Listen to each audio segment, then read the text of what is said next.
Doctor Vandana ദാസിന്റെ കൊലപാതകത്തിലെ ശിക്ഷാവിധിക്കെതിരെ പ്രതി G സന്ദീപിന്റെ അപ്പീലിൽ പ്രോസിക്യൂഷന്റെ വിശദീകരണം തേടി ഹൈക്കോടതി.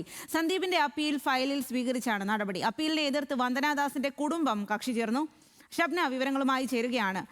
ഷബ്ന, കേരളത്തെ ആകെ ഞെട്ടിക്കുന്ന ഒരു സംഭവമായിരുന്നു വന്ദനാദാസിന്റെ കൊലപാതകം. അതിലിപ്പോൾ പ്രതിയുടെ അപ്പീൽ ഏത് രീതിയിലാണ് ഹൈക്കോടതി സ്വീകരിച്ചിരിക്കുന്നത്? പ്രോസിക്യൂഷന്റെ വിശദീകരണം തേടിയെന്ന് പറയുമ്പോൾ അതിൽ എന്താണ് ചോദ്യങ്ങൾ?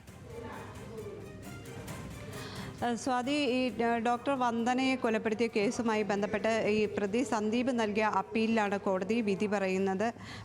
ക്ഷമിക്കണം, ഈ അപ്പീലാണ് കോടതി ഫയലിൽ സ്വീകരിച്ച് പ്രോസിക്യൂഷനോട് മറുപടി ആവശ്യപ്പെട്ടത്.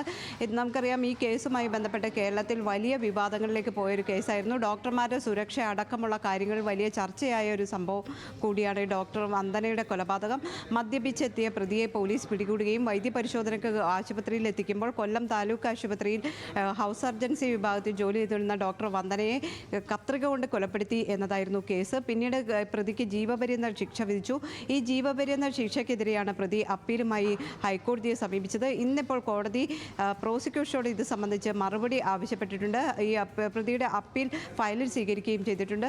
ഈ പ്രതിക്ക് ശിക്ഷായിളവ് നൽകരുത് എന്നാവശ്യപ്പെട്ട് വന്ദനയുടെ കുടുംബം കോടതിയെ സമീപിച്ചിട്ടുണ്ട്. ഈ അപ്പീലിൽ കക്ഷി ചേരുന്ന അടക്കമുള്ള സാഹചര്യങ്ങൾ ഇനിയുണ്ട്. ഏതായാലും ഇതുമായി ബന്ധപ്പെട്ട വിശദമായ വാദത്തിലേക്ക് തന്നെ ഹൈക്കോടതി ഡിവിഷൻ ബെഞ്ച് പോകും. ഇതിന്റെ പ്രാരംഭ നടപടി എന്ന രീതിയിലാണ് ഇപ്പോൾ പ്രോസിക്യൂഷനോട് ഇതിൽ വിശദീകരണം തേടിയിട്ടുള്ളത്. ശരി ഷബ്ന.